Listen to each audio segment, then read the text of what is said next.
Bu diplom məsələsi, saxta diplomlar məsələsi ümumiyyətlə sizin adınızın yan-yana gətirildiyi başqa bir məsələ də var. Talıbovlar ailəsi ilə bağlı bir neçə iddialar səsləndi ki, Vasif Talıbovun Bakı Dövlət Universitetində oxuduğu, hüquqşünaslıq fakültəsində oxuduğu diplomda saxta diplomlu iddiaları səsləndirdilər. Həmin dövrlərdə siz Bakı Dövlət Universitetinin rektoru olduğunuz prorektor, rektor ola bilər. Bir də Vasif Talıbovun oğlu Seymur Talıbovun 15 yaşında diplom almağı məsələsi, o da sizin nazir olduğunuz vaxtlarda misal çəkildi. Bu ümumiyyətlə Talıbovlarla bağlı məsələni sonradan üzə çıxardıb sizin iş prosesinizdə bağlamalar səbəb nədir? Ümumiyyətlə bu proseslərə sizə nə qədər aidiyyəti var?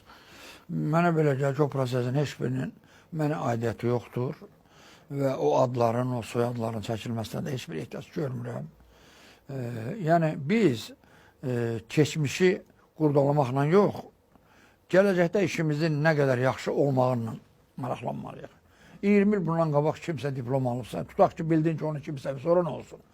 Nə edə bilərsə? Ona görə də mən məsələn, belə məsələlərin gündəmə gəlməsini, kimisə müzakirəyə qoyulmasını, indi açığı deyək də, rektorun kim olmasından asılı olmayaraq, Vasif Talıbov o dövrdə hara geçsə bütün qapılar ona açıq idi. Gəlin açıqlanışaq da.